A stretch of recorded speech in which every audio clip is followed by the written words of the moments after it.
The coffee was getting cold again, just like it did every morning at 7:23 a.m. when Sandra Chen pretended not to hear the jokes about her helicopter hair from across the insurance office. But what her coworkers at Riverside Insurance didn't know was that the same hands fumbling with staplers and filing cabinets had once pulled people from burning oil rigs in the Gulf of Mexico. What they couldn't see behind her thick-rimmed glasses and oversized cardigan was a woman who had defied death at 500 feet above churning ocean waters. And what they were about to discover when the Clearwater River broke its banks for the first time in 60 years was that sometimes the person you overlook every single day might be the only one who can save your life. Before we jump back in, tell us where you're tuning in from, and if this story touches you, make sure you're subscribed, because tomorrow I've saved something extra special for you. The fluorescent lights in the third-floor claims department of Riverside Insurance cast everything in the same sickly yellow glow that made even the healthiest person look like they needed a vacation.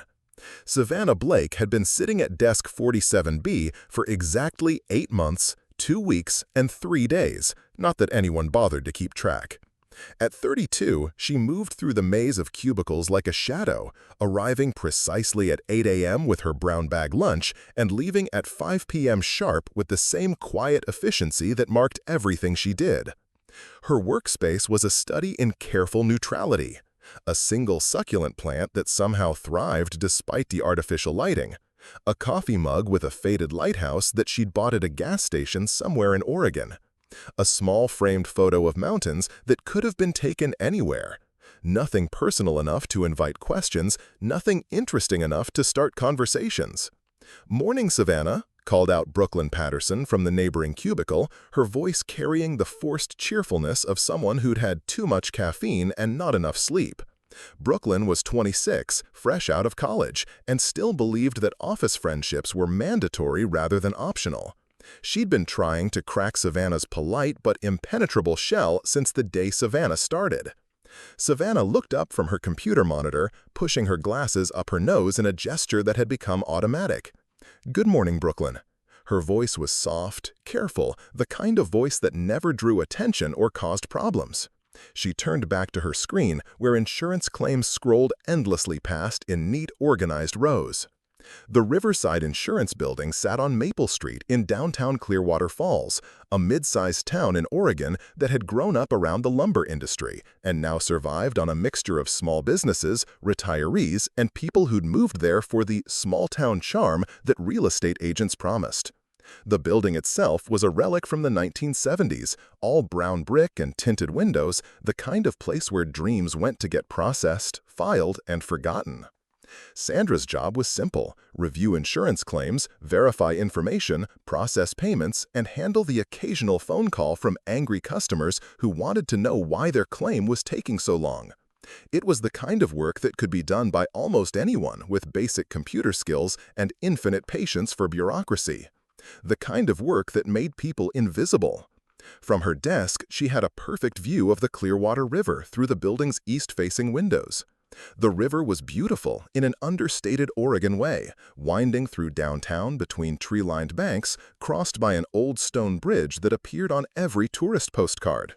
Most days, the water ran clear and calm, reflecting the sky like a mirror. Local teenagers used it for swimming in summer, and kayakers occasionally navigated its gentle rapids during spring runoff. But Savannah saw things in that river that others missed. She noticed how the water level had been steadily rising over the past 3 weeks of unusually heavy spring rains. She observed the way debris collected against the bridge supports, creating temporary dams that built up pressure before breaking free. She watched the weather reports with the focused attention of someone who understood that nature didn't follow insurance schedules. Her coworkers saw none of this. To them, the river was scenery, a pleasant backdrop to their daily routine of processing other people's disasters.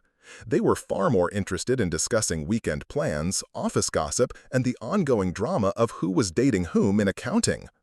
"Did you see what happened to Tyler's car?" Brooklyn leaned over the cubicle divider, eager to share the morning's gossip. "Someone keyed it right down the side. He thinks it was his ex-girlfriend, but honestly, it could have been anyone. That guy has made enemies." Savannah made a non-committal sound that could have been sympathy or acknowledgement. She'd learned that most office conversations required minimal participation as long as you made the right noises at the right intervals. Her attention was divided between Brooklyn's story and the weather alert that had just popped up on her computer screen. Flash flood watch issued for Clearwater County. Excessive rainfall expected through Thursday. Residents advised to monitor conditions and avoid low-lying areas. She frowned at the screen. The Clearwater River's drainage covered over 800 square miles of mountainous terrain. When that much watershed got saturated, the results could be catastrophic. The downtown area where they sat was built on what used to be the river's natural floodplain, back before urban planners decided that concrete and wishful thinking could hold back water indefinitely. "Savannah, Earth to Savannah," Brooklyn's voice broke through her concentration. "I asked if you wanted to grab lunch together today. There's this new Thai place that just opened on 5th Street. "Oh, sorry. I usually eat at my desk." Savannah gestured vaguely at her brown bag, which contained the same thing it always did: a turkey sandwich, an apple, and a small bag of pretzels. Predictable, unremarkable, safe. Brooklyn's face fell slightly. "Come on, you never go anywhere. Don't you get bored eating the same thing every day? Living the same routine? Don't you ever want to do something, I don't know, exciting?" If Brooklyn had known that Savannah had once rappelled from a helicopter onto a sinking cargo ship in 12-foot seas, she might have phrased the question differently. If she'd known about the time Savannah had flown through a Category 3 hurricane to evacuate oil rig workers, she might have understood that excitement was overrated. But Savannah just smiled politely and shook her head. "I like routine," she said, which was both true and completely inadequate. The morning proceeded with its usual rhythm. Claims were reviewed, forms were filed, and Sandra answered 17 phone calls from people whose lives had been disrupted by various disasters: a house fire in Bend, a car accident near Eugene, a tree that had fallen on someone's roof during the recent storms. Each claim represented someone's personal catastrophe, reduced to neat categories and dollar amounts. At 10:30, the office coffee maker broke down, which somehow became a major crisis requiring input from half the floor. Sandra watched the discussion escalate from her desk, marveling at how people could get so worked up over something so trivial.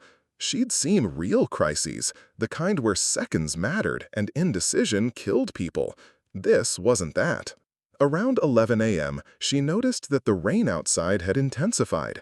The drops weren't just hitting the windows anymore, they were driving against them with enough force to create rivulets that obscured the view. The river, visible through the rain-streaked glass, looked different, faster, angrier. Sandra quietly opened a new browser tab and pulled up the National Weather Service river gauge data for Clearwater Falls. The numbers made her stomach tighten. The river was already at 12 feet and rising steadily. Flood stage was 14 feet. Major flood stage was 16 feet. She glanced around the office, where her coworkers continued their normal routines, oblivious to the data scrolling across her screen. They trusted that someone else was watching, that someone else would warn them if danger approached. They had no idea that the person watching was sitting 20 feet away, wearing a cardigan from Target and pretending to care about auto insurance claims. At 11:47 a.m., her computer chimed with an emergency alert. The flash flood watch had been upgraded to a warning. The Clearwater River was expected to reach major flood stage by early afternoon, with the possibility of record levels if the rain continued. Savannah looked out the window again. The rain showed no signs of stopping. For the first time in 8 months, 2 weeks, and 3 days, she considered breaking her carefully maintained cover. But not yet. Not until she was absolutely certain it would be necessary. Because once Savannah Blake disappeared and Captain Sarah Blake, former Coast Guard helicopter rescue pilot, took her place, there would be no going back to the quiet anonymity she'd worked so hard to build. Outside, the Clearwater River continued to rise, carrying with it the power to wash away everything people thought they knew about the quiet woman at Desk 47B. Preparing and narrating this story took us a lot of time, so if you are enjoying it, subscribe to our channel. It means a lot to us. Now, back to the story. By 12:15 p.m., the office lunch crowd had gathered around the microwave in the break room, and Savannah could hear their voices carrying across the cubicle maze. She'd learned to read the rhythms of office politics like weather patterns, predictable, cyclical, and occasionally dangerous if you weren't paying attention. "I'm telling you, there's something off about that Blake woman," came the voice of Marcus Webb, the senior claims adjuster who'd appointed himself the unofficial office social coordinator. His voice had the particular quality of someone who thought whispering loudly made gossip more legitimate. "Maybe she's just private," offered someone, probably Amanda from HR, who always tried to see the best in people until it became professionally inconvenient. Marcus continued, unwrapping what smelled like a tuna sandwich. "Secretive is another. You notice she never talks about her past? Never mentions family, friends, previous jobs? That's not normal."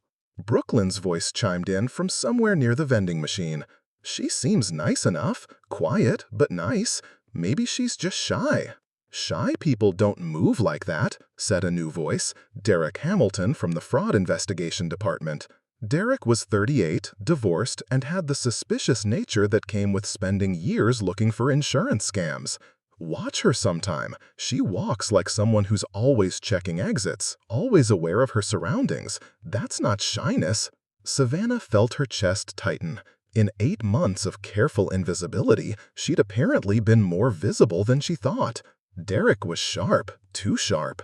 She made a mental note to be more careless in her movements, more authentically clumsy, like a real office worker. "Training for what?" Marcus laughed. "Secret agent school? Come on, Derek, this isn't a movie. She's probably just awkward. Some people don't know how to act normal in social situations." "I'm serious," Derek persisted. "And another thing, have you ever seen her eat lunch with anyone? Ever seen her go out for drinks after work? Ever seen her at the company picnic or holiday parties? She shows up, does her job, and disappears. That's not normal behavior." "Maybe she has social anxiety," Amanda suggested weakly. "Or maybe she's running from something," Derek said. "Bad divorce, witness protection, criminal background check that didn't dig deep enough. People don't just appear out of nowhere with no history." The conversation was interrupted by the arrival of Patricia Hendricks, the department manager, whose heels clicked against the linoleum with the authority of someone who'd climbed the corporate ladder one performance review at a time. Patricia was 52, impeccably dressed, and had perfected the art of seeming friendly while being completely ruthless. "What's all this chatter about?" Patricia asked, though her tone suggested she'd already been listening from her office doorway. "Just discussing our mysterious coworker," Marcus said, gesturing vaguely in Savannah's direction, "the one who sits over there pretending to be invisible." "Miss Blake is a competent employee," Patricia said carefully. "Her work is accurate, timely, and she hasn't caused any problems." "Yet," Derek added darkly. "Her background check came back clean," Patricia continued, though something in her voice suggested she wasn't entirely satisfied with that result. "She has excellent references from her previous position in customer service." What Patricia didn't mention, because she didn't know, was that those references had been carefully constructed by people who specialized in creating new identities for those who needed them. The customer service job in Spokane had existed just long enough to create a paper trail, complete with tax records, employee evaluations, and glowing recommendations from supervisors who would swear they remembered Savannah Blake as a model employee. "Customer service where?" Derek pressed. "I don't see how that's relevant to current performance," Patricia replied coolly, but Savannah noticed she didn't answer the question. The lunch break conversation eventually moved on to safer topics: weekend plans, the upcoming office reorganization, complaints about the new health insurance provider. But Savannah felt the weight of their scrutiny settling around her like a net. She'd been careful, but not careful enough. At 1:30 p.m., Brooklyn returned to her desk with the satisfied look of someone who'd enjoyed both her Thai food and the office gossip that came with it. She peered over the cubicle divider at Savannah, who was methodically working through a stack of property damage claims from the recent storms. "You know, Savannah," Brooklyn said, trying to sound casual, "people are curious about you." "Curious about what?" Just, your story, where you came from, what you did before this, what you like to do for fun. Normal getting to know you stuff. I don't have much of a story, Savannah replied, returning her attention to her computer screen. Some people are just boring. Nobody's boring, Brooklyn insisted. Everyone has something interesting about them. Like, I bet you have hobbies. What do you do when you're not here? The honest answer would have been, I spend my evenings monitoring emergency radio frequencies, maintaining my pilot certifications through online simulations, and keeping track of weather patterns across the Pacific Northwest because old habits die hard, and I can't quite convince myself that someone else is watching out for disaster scenarios. But that wasn't the kind of answer that would satisfy Brooklyn's curiosity without raising more questions. I read, Savannah said instead. Watch documentaries. Pretty boring stuff. What kind of documentaries? History, science, Savannah gestured vaguely, hoping Brooklyn would lose interest. Instead, Brooklyn's eyes lit up. Oh, I love documentaries. Have you seen that new one about the climate change effects on ocean currents? It's fascinating how warming water temperatures are affecting weather patterns globally. Savannah knew more about ocean currents and weather patterns than most meteorologists, but she just nodded noncommittally. Sounds interesting. We should watch it together sometime. Maybe this weekend. I could come over, we could order pizza. I don't really have people over, Savannah said quickly. My place is small. It wasn't small. Her apartment was a carefully chosen two-bedroom unit on the third floor with excellent sightlines, multiple exit routes, and a landlord who didn't ask questions about tenants who paid 6 months' rent in advance and kept irregular hours. The second bedroom housed equipment that most insurance claims processors didn't need. A high-frequency radio, multiple weather monitoring devices, physical fitness equipment that would make a gym jealous, and a locked closet containing items that were definitely not legal for civilians to own in Oregon. But Brooklyn didn't need to know any of that. The afternoon dragged on with increasing tension. Savannah could feel eyes on her as she worked, could sense conversations that stopped when she walked past, could practically hear the speculation building like storm pressure. She'd been in hostile environments before, oil platforms in the North Sea, hurricane-ravaged coastlines, war zones where the enemy could be anyone. But office politics had their own particular brand of danger, slower and more insidious than physical threats. At 3:45 p.m., Derek Hamilton appeared at her cubicle with a cup of coffee and what he probably thought was a friendly smile. "Hey, Savannah, got a minute?" She looked up warily. "What can I help you with?" "Just wondering if you could take a look at this claim." He set a file folder on her desk. "Property damage from the storm last week. Something about it doesn't add up." Savannah opened the folder and immediately saw the problem. The claim was for roof damage allegedly caused by a fallen tree, but the photographs showed impact patterns consistent with something much heavier and more focused than a tree branch. The damage radiated outward from a central point, suggesting a concentrated downward force rather than the sideways impact of a falling tree. "Helicopter," she said without thinking, then immediately wished she could take it back. Derek's eyebrows shot up. "Helicopter?" Savannah scrambled for a recovery. "It looks like something heavy fell straight down. Maybe helicopter parts, if there was a medical helicopter in the area during the storm?" "That's very specific," Derek said slowly. "Most people would just see roof damage. What made you think of helicopters?" "Because I've seen what helicopters do to structures when they make emergency landings," she thought. "Because I've crash-landed aircraft in conditions just like this storm, and I know exactly what the impact patterns look like. Because I've spent years studying accident reports and crash scenes as part of my training."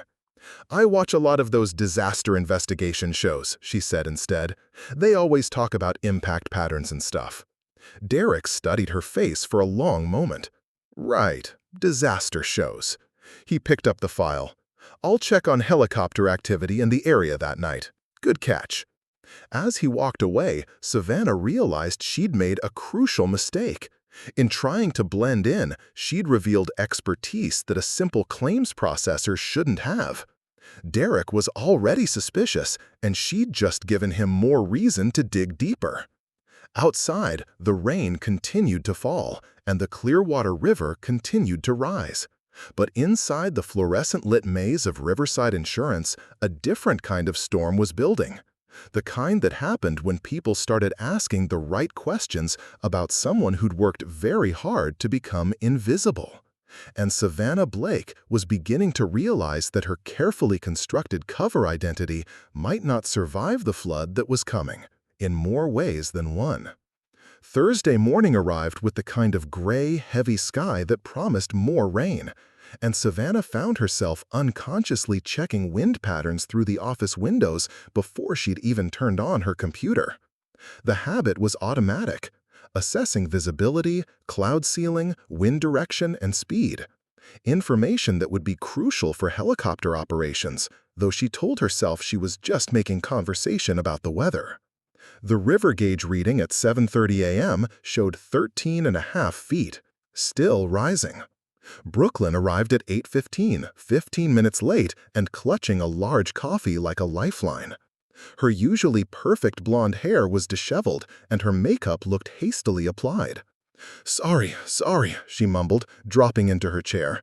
My alarm didn't go off. Well, it did, but I apparently turned it off in my sleep. You ever do that?" "No," Savannah replied honestly.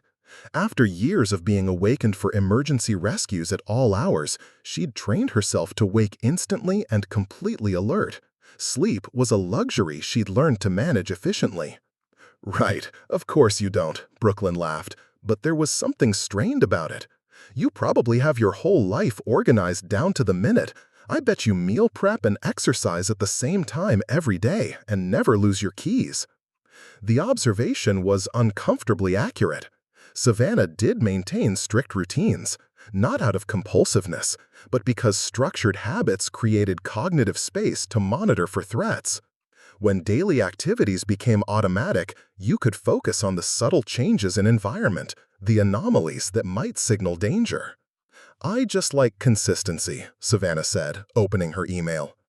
23 new messages, most of them routine claim notifications. But one caught her attention. An automated alert from the Oregon Emergency Management Office about river conditions. She wasn't supposed to be on their professional notification list, but certain contacts never disappear completely, even when you're trying to be invisible. The message was brief.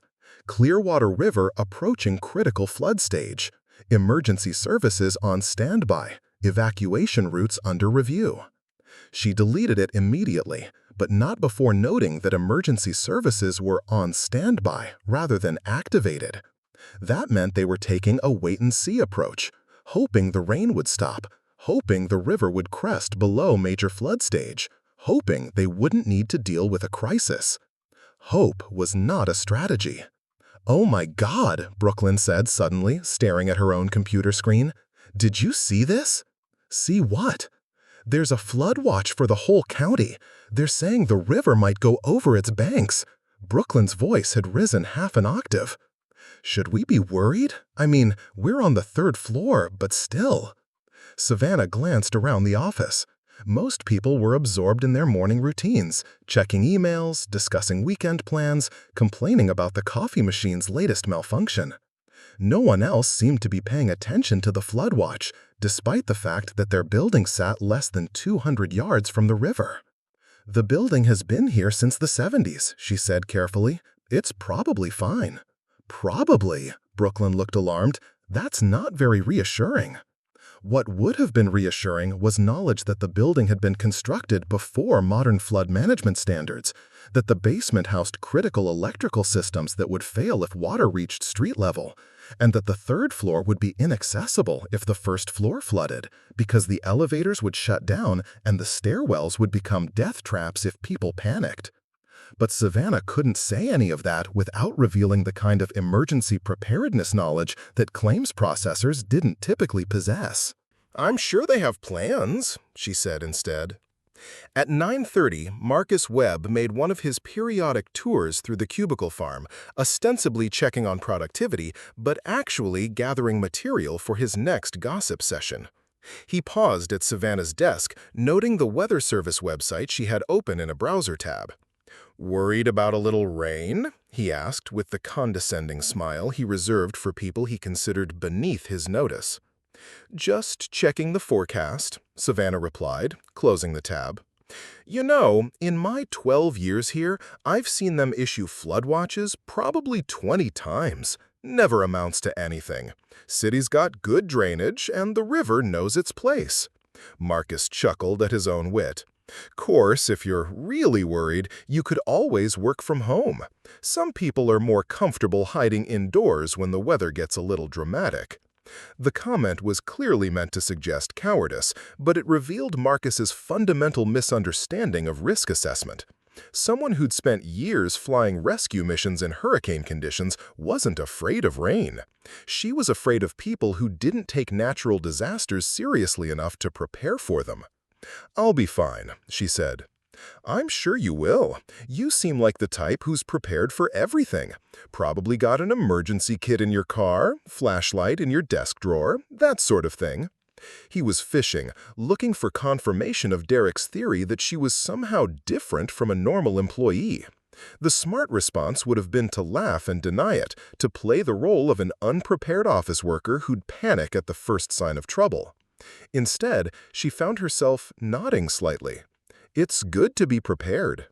Marcus's eyebrows rose. "Really? Most people think emergency kits are paranoid. What made you start thinking about that stuff?" "Because I've pulled people out of disasters who thought they had more time," she thought. "Because I've seen what happens when infrastructure fails and people realize they're completely dependent on systems that can collapse in minutes." "I guess I just worry about things," she said. "What kind of things?" The conversation was interrupted by Patricia Hendricks emerging from her office with a stack of files and the brisk efficiency that meant someone was about to have their day complicated. "Webb, I need you to handle the Morrison account personally. There are some irregularities in the damage assessment." Marcus straightened immediately, his attention shifting from office gossip to job preservation. "Of course, Patricia. What kind of irregularities?" "The kind that requires someone with experience in complex claims. Blake, you're familiar with property damage assessments, correct?" Basic assessments, yes." "Good. I want you to review the photographic evidence in the Morrison file and provide a preliminary damage analysis. Webb will handle the final report, but I'd like a second opinion on the structural implications." She handed Savannah a thick file folder. Inside were dozens of photographs showing a house that had been severely damaged during the recent storms. But as Savannah flipped through the images, she realized this wasn't ordinary storm damage. The house showed signs of foundation shifting, which suggested ground saturation beyond normal storm levels. Watermarks on the exterior walls indicated flooding that had reached at least 3 feet above ground level. Most significantly, the damage patterns showed the kind of rapid water rise that occurred when emergency spillways were opened or when natural dams created by debris suddenly gave way. This house had been hit by a flash flood, not just heavy rain. "When was this damage reported?" she asked. 3 days ago, Patricia replied. "The homeowner said it happened during the storm last Tuesday night." Savannah studied the photographs more carefully. The watermarks were clean and distinct, suggesting fast-moving water that had risen and receded quickly. The debris patterns showed organic material, branches, leaves, mud, that had been carried from upstream locations. This house had been hit by a flash flood, not just heavy rain. "When was this damage reported?" she asked. 3 days ago, Patricia replied. "The homeowner said it happened during the storm last Tuesday night." Savannah studied the photographs more carefully. The watermarks were clean and distinct, suggesting fast-moving water that had risen and receded quickly. The debris patterns showed organic material, branches, leaves, mud, that had been carried from upstream locations. "Was this house near the river?" she asked. "About half a mile from the main channel," Marcus answered, "but there's a seasonal creek that runs behind the property. Normally, it's just a trickle." "Creeks can become torrents very quickly when the watershed gets saturated," Savannah said, then immediately realized she'd revealed more expertise than she intended. Patricia studied her with new interest. That's a very technical observation for someone in claims processing. I read about these things online after we started getting so many storm-related claims." "What else did you read?" The question was clearly a test. Patricia had the sharp intelligence of someone who'd built her career on spotting inconsistencies and protecting the company from fraudulent claims. She was looking for signs that Savannah knew more than she was admitting. Just general information about flood damage patterns, Savannah said carefully. The Insurance Institute has some good resources about assessing water damage. It was true, though not the source of her actual knowledge. What she really knew came from years of flying over flood zones, studying disaster patterns from the air, learning to read the landscape in ways that predicted where water would go when rivers escaped their banks. "I'd like you to write up your assessment," Patricia said. "Include any recommendations about additional inspections or engineering consultations. If you're right about rapid water movement, we may need to adjust our coverage evaluation." As Patricia walked away, Savannah realized she'd been given a task that could either establish her credibility as a valuable employee or expose her as someone with suspicious expertise in disaster assessment. Either outcome would make her more visible, which was the last thing she needed as Derek Hamilton continued his informal investigation and the Clearwater River continued its relentless rise toward flood stage. Outside, the rain had intensified again, and through the office windows, she could see the river moving faster than it had the day before. The water was darker now, carrying debris and sediment from upstream. Emergency vehicles had begun positioning themselves at strategic locations around downtown, though most people were too busy with their daily routines to notice. But Savannah noticed. She noticed everything, because noticing had kept her alive through situations that would have killed less observant people. And what she noticed now was that the city of Clearwater Falls was sleepwalking toward a disaster that would test everyone's assumptions about safety, preparation, and the quiet woman who sat at desk 47B pretending to be someone she wasn't. The storm was coming, in more ways than one. By Thursday afternoon, Derek Hamilton had made Savannah Blake his personal project. She first noticed him watching her during the 2:30 p.m. departmental meeting, his eyes tracking her movements as she took notes on Patricia's updates about claim processing procedures. When the meeting ended, he lingered near the conference room door, pretending to organize his files while observing how she gathered her materials. Derek had spent 8 years in fraud investigation, and he'd developed an instinct for people who didn't quite fit their supposed circumstances. Savannah Blake set off every alarm bell he'd learned to trust. "Interesting take on the Morrison flood damage," he said, following into step beside her as she returned to her cubicle. "Very detailed analysis for someone with a customer service background."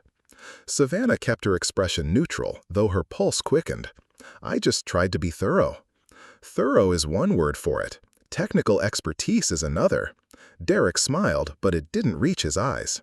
"Your report mentioned hydraulic force coefficients and debris flow patterns. Those aren't terms most people pick up from casual reading." "I researched the terminology to sound professional." "Right, research." Derek pulled out his phone and scrolled through his notes. "I did some research too. Called around to emergency management offices in Washington state, asked about customer service companies that might have dealt with flood damage claims. Funny thing, nobody's heard of the company you supposedly worked for in Spokane." Savannah's blood turned cold, but she kept walking toward her desk. "Companies go out of business all the time." "True, but they usually leave records, business licenses, tax filings, insurance policies. This one seems to have vanished without a trace, almost like it never existed in the first place." They'd reached her cubicle, and Savannah sat down, hoping Derek would take the hint and leave. Instead, he leaned against the partition wall, clearly settling in for a longer conversation. "You know what else is interesting?" he continued. "Your emergency contact information. Most people list family members, close friends, maybe a neighbor. You listed a law office in Seattle, specifically a law office that specializes in witness protection and identity services." The fabricated background was unraveling faster than she'd anticipated. Someone had gotten sloppy with the documentation, or Derek was more thorough than expected. Either way, her carefully constructed cover was falling apart. "I don't have much family," she said, quietly. "The lawyer helped me with some legal issues after my divorce." "What kind of legal issues?" Before Savannah could answer, Brooklyn appeared at Derek's shoulder, looking frazzled and carrying a stack of claim files that threatened to topple from her arms. "Derek, thank God you're here. I need help with something." Derek straightened reluctantly. "What kind of help?" "There's this claim from last week's storm, and the damage assessment doesn't make sense. The homeowner says a tree fell on their house, but the damage pattern is all wrong. It looks like something hit it from above, but there's no tree debris anywhere in the photos." "Sounds like a job for our resident disaster expert," Derek said, gesturing towards Savannah. "Savannah's not a disaster expert. She works in claims processing." "So she keeps saying." Derek's smile had turned predatory. "But I'm starting to think our quiet friend here has been hiding some very interesting qualifications." The tension in the conversation was becoming palpable, and other office workers were starting to glance in their direction.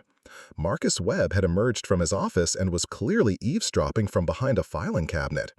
Even Patricia Hendricks had appeared in her doorway, drawn by the unusual commotion. "I don't know what you're implying," Savannah said, but her voice sounded strained even to her own ears. "I'm not implying anything. I'm stating facts." Derek pulled out a printed email and set it on her desk. "Fact 1, your previous employer can't be verified. Fact 2, your emergency contact specializes in creating new identities. Fact 3, you demonstrate expertise in areas that don't match your supposed work history." Brooklyn was looking back and forth between them like she was watching a tennis match. "Derek, what are you talking about? Savannah's just good at her job." "Is she? Or is she someone else, hiding in plain sight?" The accusation hung in the air like a challenge. Around them, the office had gone quiet as conversation stopped and attention focused on the drama unfolding at desk 47B. Savannah could feel the weight of everyone's stares, could sense the shift in atmosphere from casual curiosity to active suspicion. "I think you've been watching too many movies," she said, but even as the words left her mouth, she knew they sounded weak and unconvincing. Derek leaned closer, lowering his voice to just above a whisper. "Want to know what I think? I think you're running from something. Bad marriage, criminal background, maybe witness protection like I mentioned earlier. And I think you picked this job because it's boring and anonymous and nobody pays attention to insurance clerks." He was wrong about the specifics, but right about the general principle. She had chosen this job precisely because it offered invisibility, because it was the kind of work that made people forgettable. But now that anonymity was becoming a liability. "You're making a lot of assumptions," she said. "Am I? Let's test one of them." Derek straightened up and spoke loudly enough for the entire office to hear. "Since you're so knowledgeable about disaster assessment, why don't you tell everyone what you think about the flood situation outside? Should we be worried about the Clearwater River?" Every face in the office turned toward her. Brooklyn looked concerned. Marcus appeared fascinated by the developing drama, and Patricia was studying her with the calculating expression of someone trying to decide whether an employee was an asset or a liability. Savannah glanced toward the windows, where the rain continued to fall steadily, and the river ran dark and fast beyond the downtown buildings. The honest answer would have been that the river was approaching critical flood stage faster than the Weather Service predictions, that the saturated ground couldn't absorb any more water, and that emergency services were positioning themselves for a disaster that could unfold within hours. But giving that answer would confirm Derek's suspicions about her having specialized knowledge she shouldn't possess. "I'm sure the city knows what it's doing," she said instead. "That's it? That's your professional assessment?" Derek's voice carried a note of triumph, as if her non-answer proved his point. "Someone with your apparent expertise in flood damage, and all you can say is, 'I'm sure the city knows what it's doing'?" The silence stretched uncomfortably.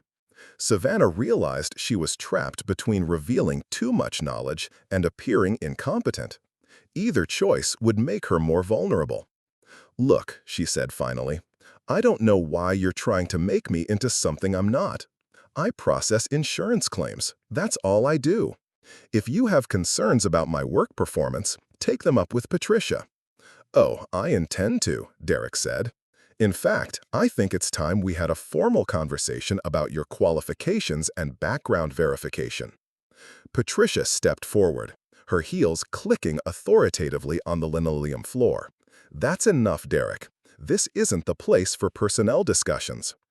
With respect, Patricia, I think this exactly the place. If we have an employee whose background can't be verified, whose expertise doesn't match her supposed qualifications, don't the rest of us have a right to know who we're working with? You have a right to focus on your own job and let management handle personnel issues. Return to your desk, Derek, now. Derek gathered his papers slowly, clearly reluctant to abandon his moment of confrontation. "This conversation isn't over," he said to Savannah. "I'm going to keep digging until I find out who you really are." As he walked away, the office gradually returned to its normal rhythm, though Savannah could feel the lingering stares and hear the whispered conversations that would fuel speculation for days to come. Brooklyn remained at her cubicle, looking confused and concerned. "What was that about?" Brooklyn asked quietly. "Derek seemed really upset." "I don't know," Savannah lied. "Maybe he's having personal problems." But she did know.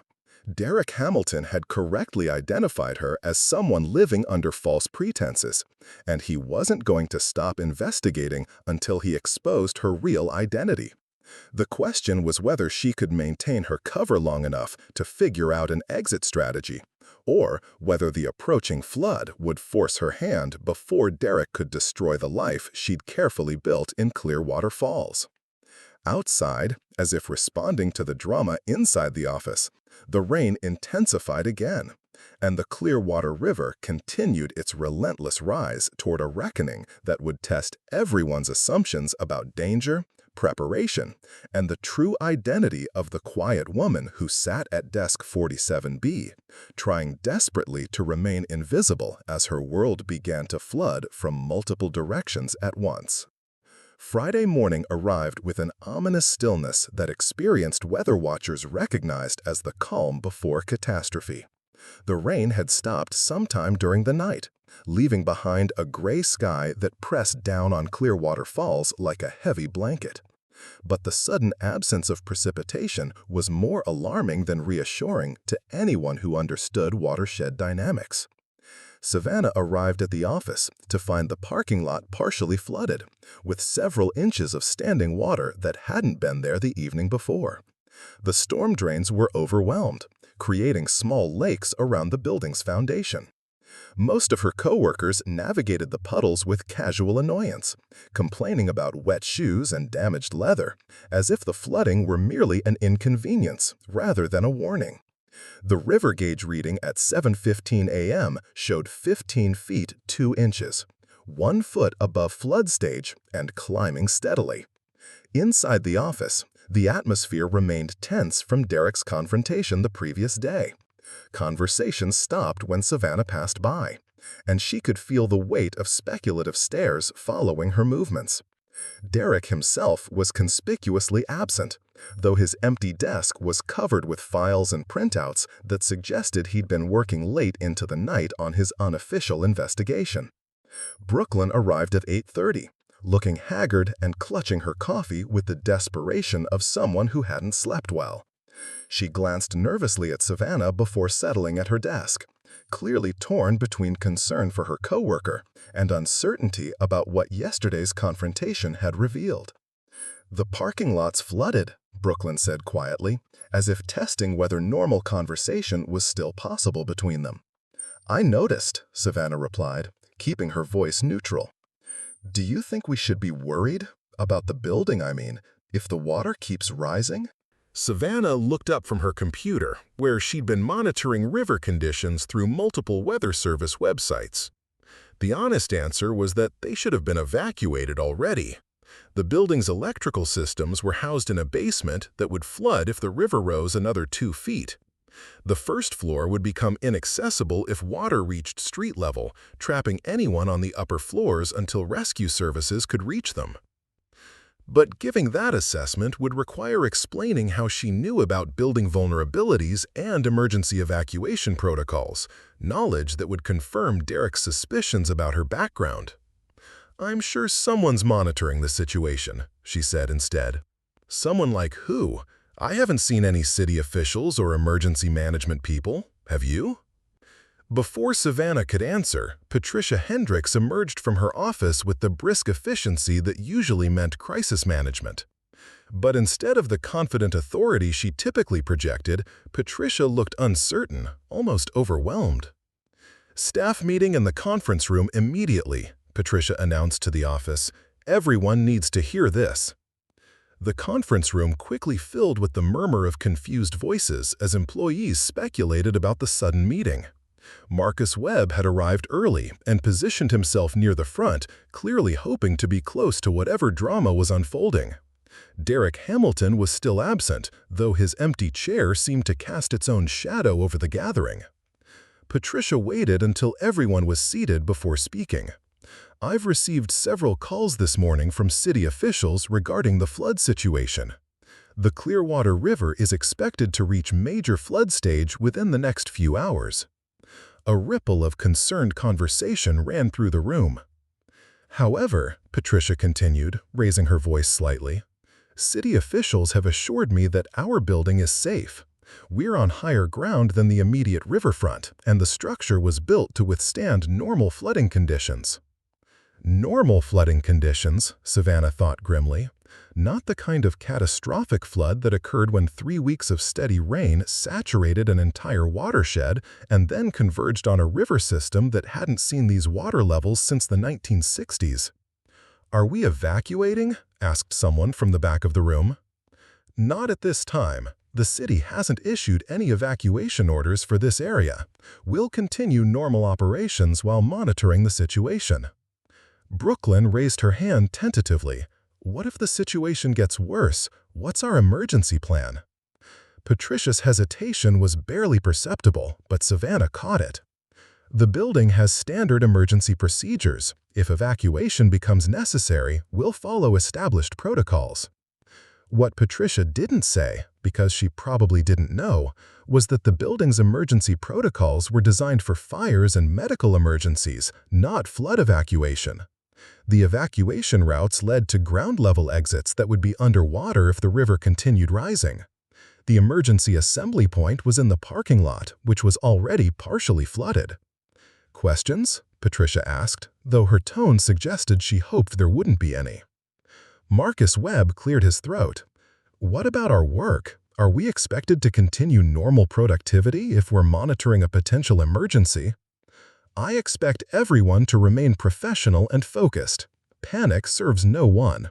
We'll take appropriate action if and when it becomes necessary."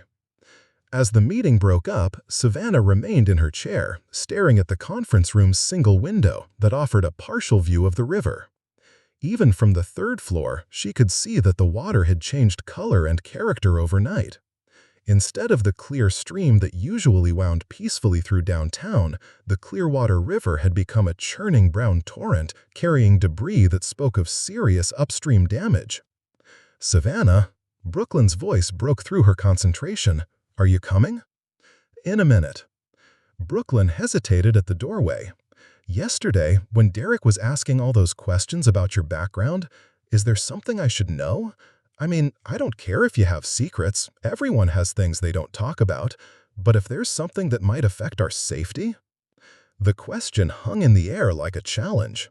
Brooklyn was giving her an opportunity to reveal whatever expertise she'd been hiding, to step forward and provide the kind of leadership that the situation was beginning to demand.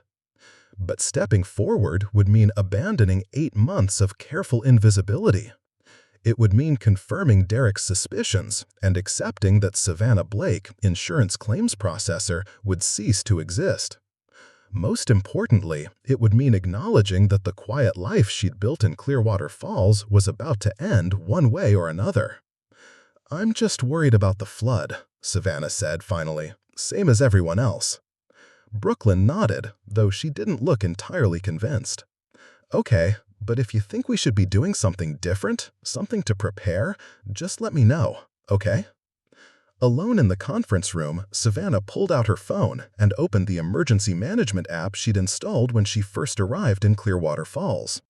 The river was now at 15 feet 8 inches. Major flood stage was 16 feet, and the water was rising at a rate of 2 inches per hour. At that rate, they had maybe 4 hours before the river would begin threatening structures that hadn't flooded since the historic flood of 1964. The city's emergency management office was clearly operating under outdated assumptions about flood patterns and building vulnerabilities. She opened another app, one that most civilians didn't have access to, and checked the National Weather Service's technical flood forecasting models. The data made her stomach clench. The river wasn't just going to reach major flood stage. According to the hydrological models, it was going to exceed the historic record by at least 3 feet, potentially more if the upstream dams reached capacity and had to open their spillways. Clearwater Falls was about to experience the kind of flood that rewrote maps and redefined what people thought was possible. And everyone in the building, Patricia with her confident assurances, Marcus with his dismissive attitude, Brooklyn with her growing concern, and the dozens of other employees going about their normal routines, was completely unprepared for what was coming. Through the conference room window, Savannah watched as emergency vehicles began positioning themselves at strategic locations around downtown. Fire trucks, ambulances, and water rescue boats were taking positions that suggested someone in the emergency management office understood the severity of the approaching crisis, even if they weren't communicating that understanding to the general public. The catalyst moment was approaching, the point where maintaining her cover would become impossible because the alternative would be watching people die. The point where Savannah Blake, claims processor, would have to step aside and let Captain Sarah Blake, Coast Guard rescue pilot, take control of a situation that civilian authorities were clearly unprepared to handle. The river gauge hit 16 feet at 11:47 a.m., officially reaching major flood stage. By noon, it would be making history. And sometime very soon, everyone in Clearwater Falls would discover that the quiet woman who processed their insurance claims knew exactly what to do when the water started rising and normal people started drowning. At 12:17 p.m., Derek Hamilton burst through the office doors with the triumphant expression of someone who just solved a puzzle that had been driving him crazy for weeks. His hair was disheveled from the wind outside, and he carried a manila folder thick with documents that he clutched like evidence in a criminal case. "Patricia," he called out, his voice cutting through the normal office chatter, "I need to see you immediately. It's about Blake." Conversations stopped throughout the office as heads turned toward the commotion.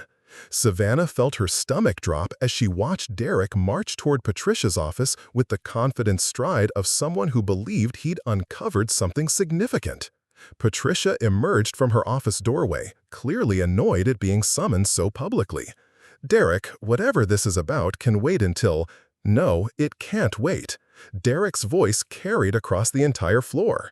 "I've been digging into Savannah Blake's background, and what I found is going to change everything we thought we knew about her." Brooklyn shot a worried glance toward Savannah, who had gone very still at her desk. Around the office, people were abandoning all pretense of working to listen to what promised to be a dramatic revelation. "My office, now." Patricia's tone brooked no argument, but Derek was too excited to be contained. "She's not who she says she is," Derek announced to the entire room. "The customer service job in Spokane? Completely fabricated. The references? All fake. Even her employment history has been manufactured." Marcus Webb had emerged from his cubicle, drawn by the drama like a moth to flame. "What are you saying, Derek? That she lied on her application?" "I'm saying she's been living under a false identity." Derek opened his folder and pulled out a stack of documents. "I spent all night tracking down inconsistencies in her background, and this morning I finally got the breakthrough I needed." Patricia stepped forward, her face flushed with anger. "Derek, you are out of line. Personnel matters are not—" "This isn't just a personnel matter anymore." Derek held up a document with the kind of dramatic flourish that suggested he'd been planning this moment. This is about discovering that we've been working alongside someone who's been lying about everything, including her name. The office had gone completely silent. Even the phones seemed to have stopped ringing as everyone focused on Derek's revelation. Savannah remained motionless at her desk, knowing that whatever came next would end the life she'd carefully built in Clearwater Falls. Her real name, Derek continued, savoring the moment, is Sarah Blake, Captain Sarah Blake, United States Coast Guard helicopter rescue pilot with over a decade of service before she was reported missing action 3 years ago. The silence that followed was so complete that the sound of the building's heating system seemed deafeningly loud. Brooklyn's coffee mug slipped from her fingers and shattered on the floor, the crash echoing through the stunned quiet. "That's impossible," Marcus said finally, his voice barely above a whisper. Derek smiled with vindicated satisfaction. "I thought so too, until I started connecting the dots. Her technical knowledge of disaster assessment, her familiarity with emergency procedures, the way she moves like someone with military training, it all makes sense now." Patricia snatched the document from Derek's hands, scanning it quickly. Her face went pale as she read whatever Derek had assembled. "This says she disappeared during a rescue mission in the North Pacific, presumed dead after her helicopter went down in a storm." "But she is not dead, is she?" Derek turned toward Savannah's cubicle. "She's been hiding in plain sight, working a boring office job where nobody would think to look for a decorated military pilot." All eyes in the office turned toward Savannah, who finally looked up from her computer screen. Her brown eyes, usually so careful to avoid drawing attention, now held a steely resolve that none of her coworkers had ever seen before. "Is it true?" Brooklyn asked quietly. "Are you really a helicopter pilot?" For a moment, Savannah said nothing. She looked around the room at the faces of people who dismissed her, ignored her, treated her like living furniture for 8 months. People who were now staring at her with expressions ranging from shock to awe to accusation. Outside, she could see that the water in the parking lot had risen another 6 inches.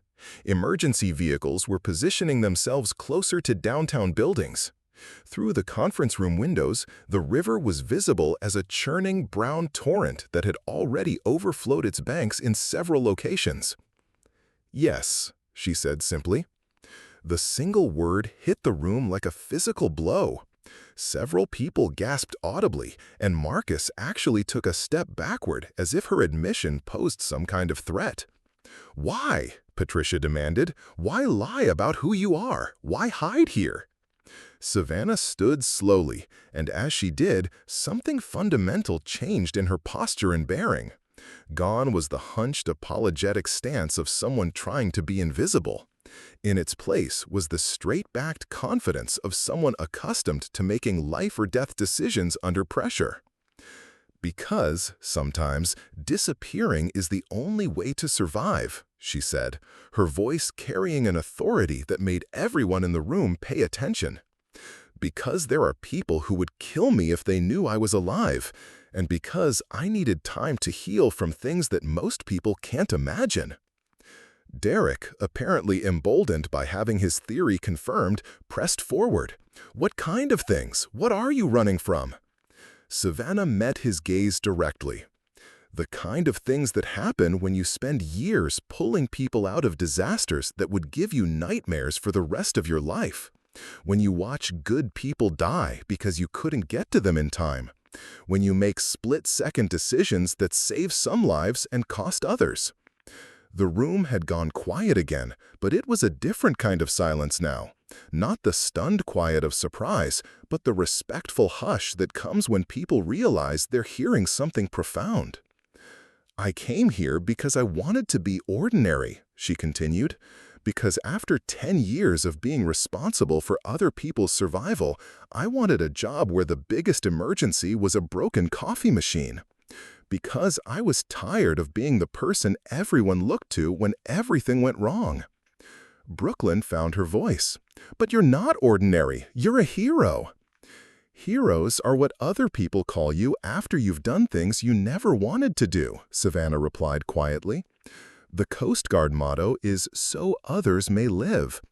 It sounds noble until you realize it means watching people die when you can't save everyone. Patricia lowered the document Derek had given her. "Why didn't you tell us? With your qualifications, you could have had any position you wanted. Management, training, safety coordination." "Because I didn't want those positions. I wanted to process insurance claims and go home at 5 o'clock and not have anyone's life depending on my decisions." Savannah looked around the room. "I wanted to be invisible." "Well, you're not invisible anymore," Derek said, though his earlier triumph had faded into uncertainty. "Now what?"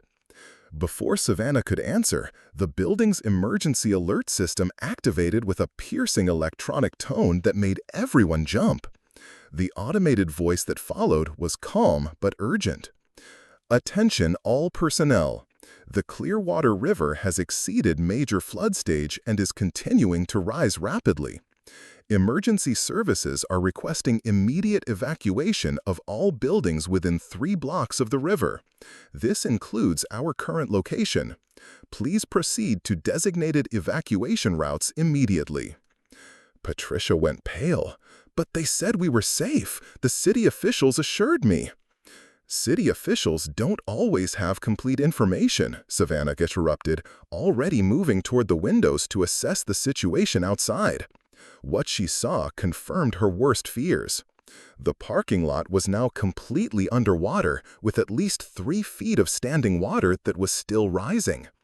Emergency vehicles were positioned on higher ground, but several cars were already floating free from their parking spaces. Most critically, the building's ground floor exits were now below water level. "We need to evacuate immediately," she said, her voice carrying the unmistakable authority of someone accustomed to emergency command. "But the standard evacuation routes are compromised. The stairs lead to exits that are underwater." "What do we do?" Brooklyn asked, and for the first time since Derek's revelation, everyone in the office was looking at Savannah not with suspicion or curiosity, but with the desperate hope that comes when people realize their lives might depend on someone else's expertise. The moment Savannah had been avoiding for 8 months had finally arrived. The moment when being invisible was no longer an option, when her carefully hidden skills became the difference between life and death for everyone around her. Captain Sarah Blake, Coast Guard rescue pilot, was about to take command of the most important mission of her career, saving the lives of people who had spent months treating her like she didn't exist. The flood had finally forced her out of hiding, and now everyone would discover what a real hero looked like when the water started rising and ordinary people needed someone extraordinary to bring them safely home. "Everyone, listen carefully," Sarah said. "I need you to move away from the windows and gather in the center of the room, now." The transformation was immediate and startling. The hesitant, apologetic demeanor of Savannah Blake had vanished completely, replaced by the calm, commanding presence of someone accustomed to managing life-or-death emergencies. People responded instinctively to the authority in her voice, abandoning their desks and clustering together in the open area between cubicles. "Patricia," Sarah continued, "I need you to call emergency services and tell them we have 37 people trapped on the 3rd floor of the Riverside Insurance building. Standard evacuation routes are compromised due to flooding. Request immediate helicopter or high-water vehicle evacuation." Patricia fumbled for her phone with shaking hands. "What should I tell them about our situation?" "Tell them you have a Coast Guard certified rescue coordinator on scene who's assessing evacuation options. Give them my service number." Sarah rattled off a string of digits that Patricia typed frantically into her phone. Marcus Webb, who had spent months dismissing Sarah as insignificant, now looked at her with a mixture of awe and terror.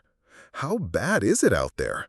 Sarah moved to the eastern windows, scanning the flood situation with the practiced eye of someone who'd assessed countless disaster scenarios. What she saw confirmed her worst fears. The parking lot was now completely submerged under at least 5 feet of rapidly moving water. Several cars had broken free from their moorings and were floating like bathtub toys, occasionally colliding with debris that spoke of serious structural damage upstream. "The water is rising faster than predicted," she said, turning back to face the group. "Based on the current rate and the debris patterns I'm seeing, we're dealing with a 100-year flood event, possibly worse." Brooklyn raised a trembling hand. "What does that mean for us?" "It means the ground floor is completely flooded, the basement is underwater, and we're effectively stranded until rescue services can reach us." Sarah's assessment was clinical, but not alarmless. "The good news is that this building is structurally sound, and we're on the 3rd floor. The bad news is that we need to prepare for an extended wait." Derek, apparently struggling to process the complete reversal of their roles, spoke up with a voice that cracked slightly. "Extended wait for what? How long are we talking about?" Sarah moved to the western windows, studying the positioning of emergency vehicles in the distance. Emergency services are dealing with multiple simultaneous rescue situations across the entire downtown area. Based on what I can see, they're prioritizing immediate life-threatening situations first. "Are we in immediate danger?" asked Amanda from HR, her face pale with fear. "Not immediately, but our situation could deteriorate quickly." Sarah turned to face the group, her expression serious but calm. "The building's electricity systems are housed in the basement, which is now flooded. We'll lose power soon, which means no elevators, no heat, and no lights once it gets dark." As if summoned by her words, the office lights flickered ominously and then went out completely, leaving them in the gray half-light that filtered through rain-streaked windows. Several people gasped or cried out in alarm. "Emergency lighting should activate in a few seconds," Sarah said calmly, and sure enough, battery-powered emergency lights flickered on throughout the office, casting everything in an eerie red glow. Patricia, who had been trying to reach emergency services, looked up from her phone with frustration. "The lines are busy. I keep getting a recorded message saying all circuits are occupied." "That's normal during a major disaster," Sarah explained. "Communication systems get overwhelmed. Keep trying, but don't panic if you can't get through immediately." Tyler, the office worker whose car had been keyed earlier in the week, pointed toward the eastern windows. Everyone turned to see a helicopter approaching from the northeast, flying low over the flooded downtown area. Sarah immediately recognized it as a Coast Guard MH-60 Jayhawk, the same type of aircraft she'd piloted for years. The helicopter was moving in a systematic search pattern, clearly looking for people to rescue. "That's our ride," Marcus said with relief, but Sarah shook her head. "Not necessarily. They're conducting area reconnaissance first, identifying the most critical rescue situations. We're not in immediate danger, so we'll likely be lower priority than people trapped in cars or buildings that are structurally compromised." Brooklyn moved closer to the window, watching the helicopter search pattern. "How do you know all this? I mean, I believe you're who Derek says you are, but how do you know what they're thinking?" "Because I've been in that helicopter," Sarah said quietly.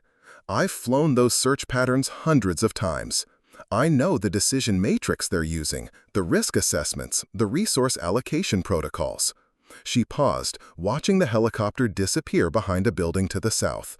"The pilot of that aircraft is probably someone I trained with, or someone I trained, or someone who learned procedures I helped develop. This is exactly the kind of situation I spent 10 years preparing for."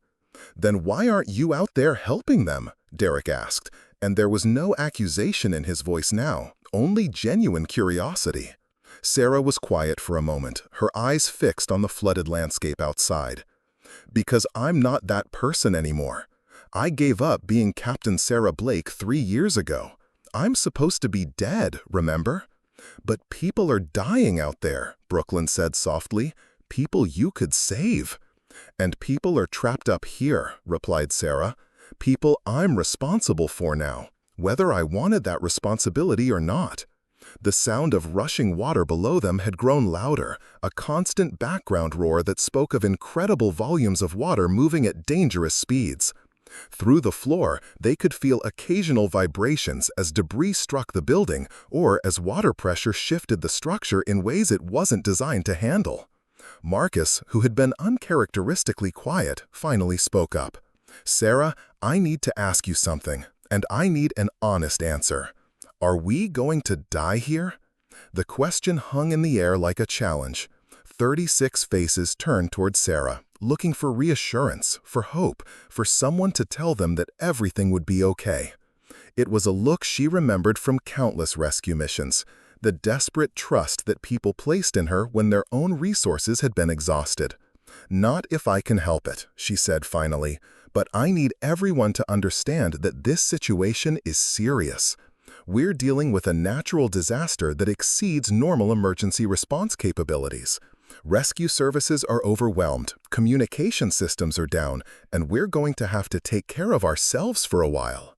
She looked around the room at her former coworkers, who were now her responsibility in ways none of them had imagined when they'd woken up that morning.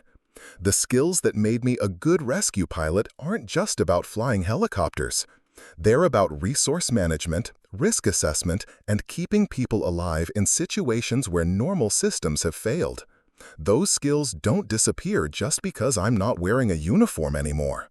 Patricia managed to get through to emergency services and was speaking rapidly into her phone.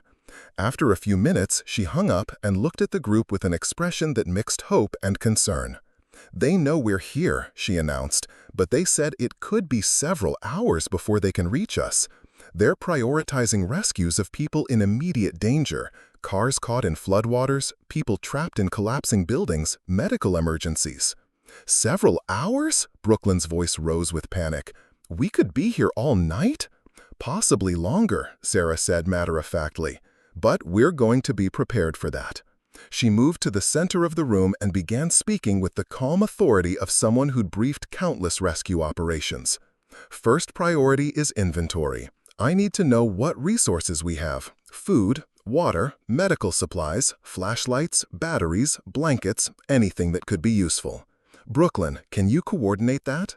Brooklyn nodded, apparently steadied by having a specific task to focus on.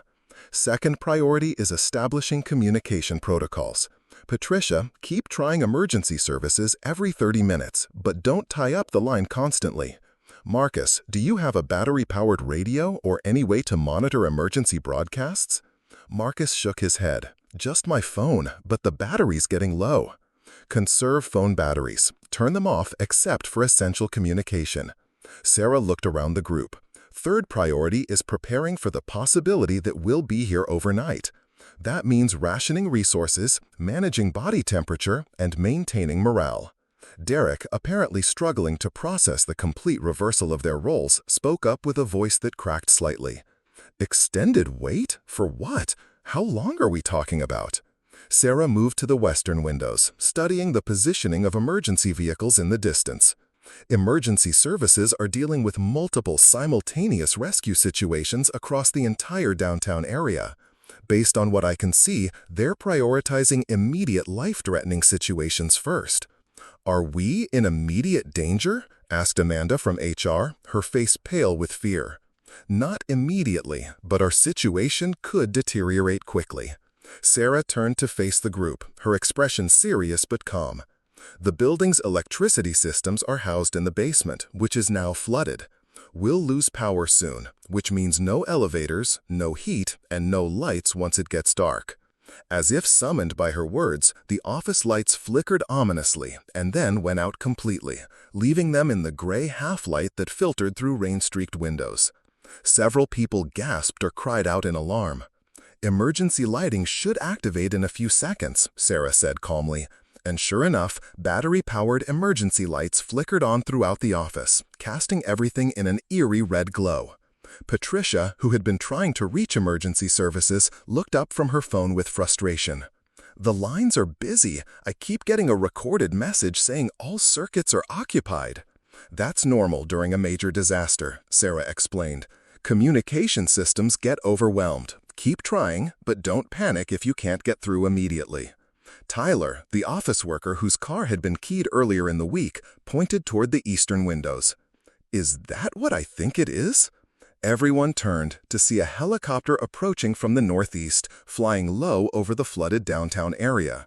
Sarah immediately recognized it as a Coast Guard MH-60 Jayhawk, the same type of aircraft she'd piloted for years.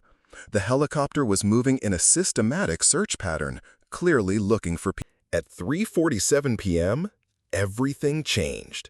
The building shuddered with a deep, grinding vibration that seemed to come from its very foundation. Emergency lighting flickered, and several people cried out in alarm as the floor beneath them swayed perceptibly. Sarah immediately moved to the windows, her trained eye assessing the new threat that had just announced itself. "What was that?" Brooklyn asked, her voice tight with fear. Sarah's expression grew grim as she studied the water patterns outside. Debris dam upstream just gave way. "We're about to see a surge." "A surge?" Patricia's voice cracked. "What kind of surge?" Before Sarah could answer, they all heard it, a roaring sound like an approaching freight train that grew louder by the second. Through the western windows, they could see a wall of water and debris racing down the Clearwater River channel, carrying with it entire trees, pieces of buildings, and what looked like parts of a bridge. "Everyone moved to the eastern side of the building immediately," Sarah commanded, her voice cutting through the rising panic. "Away from the river, now." They scrambled across the office just as the surge hit.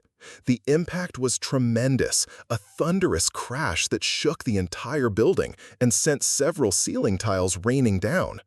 The floodwater, which had been relatively calm at 5 feet deep, suddenly became a raging torrent 8 feet high, carrying debris that smashed against buildings with devastating force.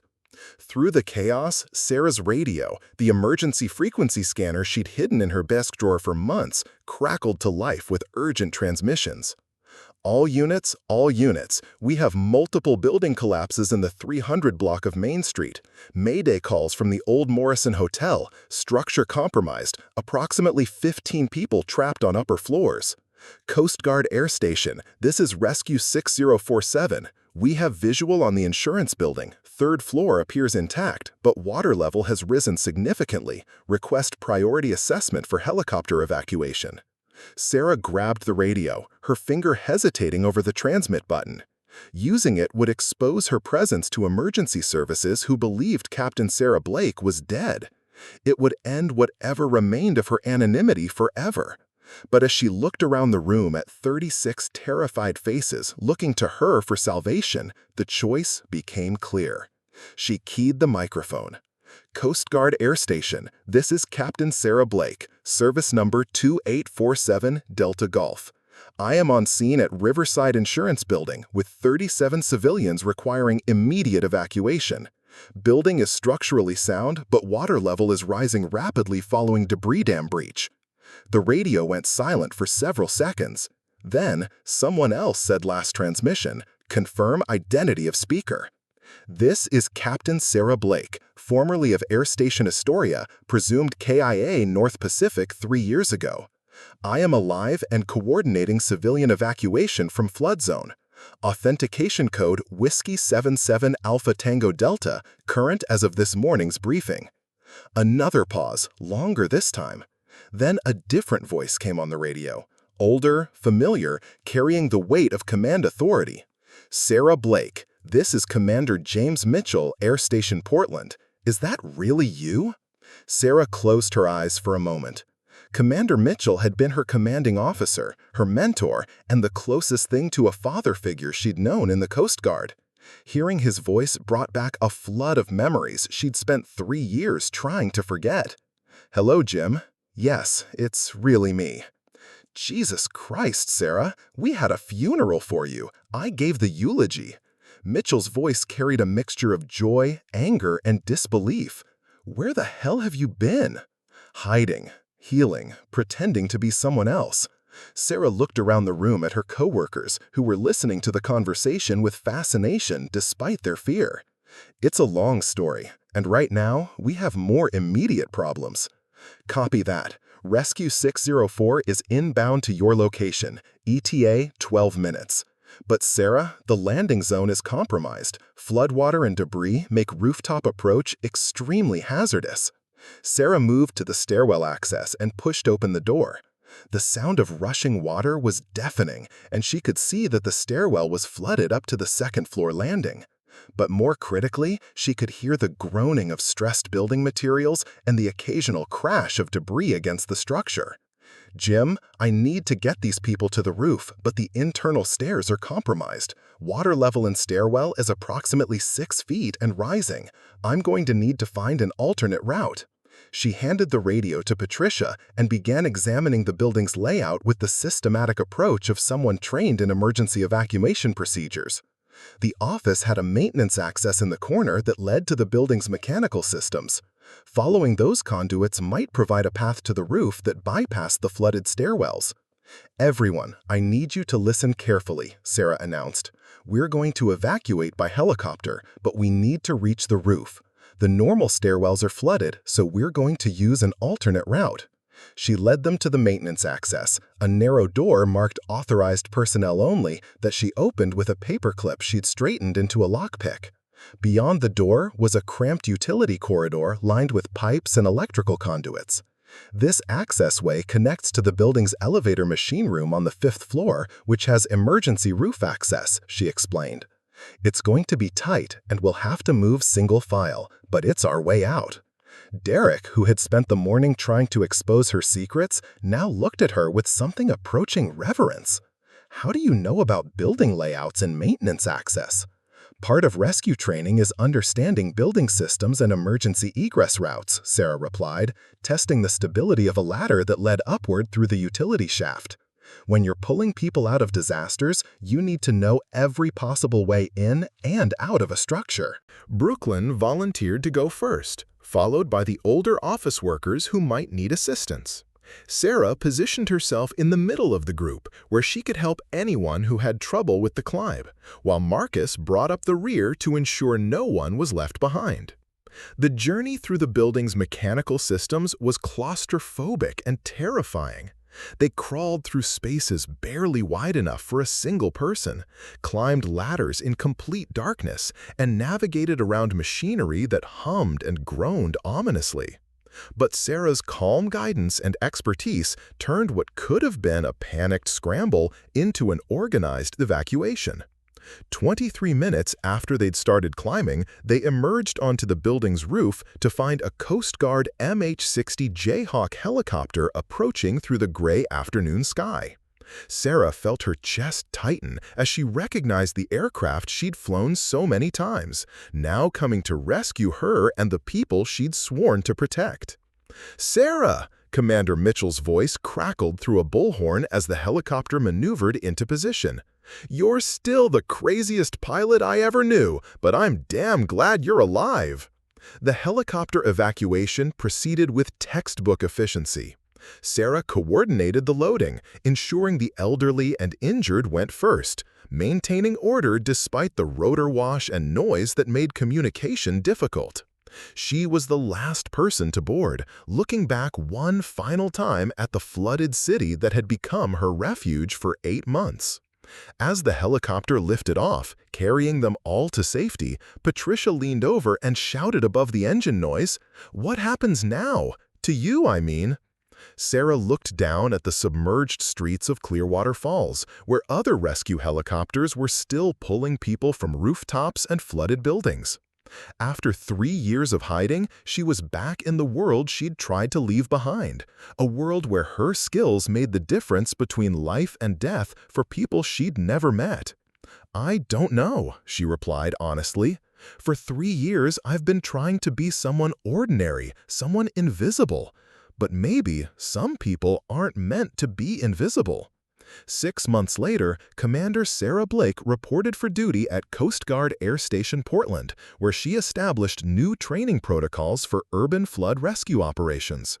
The lessons learned during the Clearwater Falls flood became standard curriculum for rescue pilots throughout the Pacific Northwest.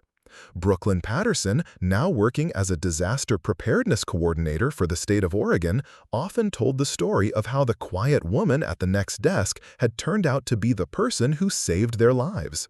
Marcus Webb became an advocate for emergency preparedness in the workplace, finally understanding that heroes don't always announce themselves. And Derek Hamilton? He became Sarah's most ardent supporter, often reminding people that sometimes the most dangerous assumption we make is thinking we know someone's complete story based only on what we can see on the surface. The floodwaters receded, the city rebuilt, and life in Clearwater Falls returned to something resembling normal. But everyone who had been in that office building on that terrible day remembered the lessons Sarah Blake had taught them, that courage doesn't always come with fanfare and uniforms, that heroes are often the quiet people sitting right next to us, and that sometimes the person you overlook every single day might be exactly the one you need when everything goes wrong. The sky belongs to those brave enough to claim it, and some pilots, no matter how hard they try to land, are meant to keep flying, one mission at a time, one life saved at a time, until the next time the world needs someone extraordinary to step out of the shadows and remind everyone what real heroism looks like. At the end, Sarah Blake learned that you can't hide from who you're meant to be. And sometimes, when the waters rise and people need saving, the quiet woman at desk 47B becomes exactly the hero the world was waiting for. Up next, you've got two more standout stories right on your screen. If this one hits the mark, you won't want to pass these up. Just click and check them out. And don't forget to like, subscribe, and turn on the notification bell so you don't miss any upload from us.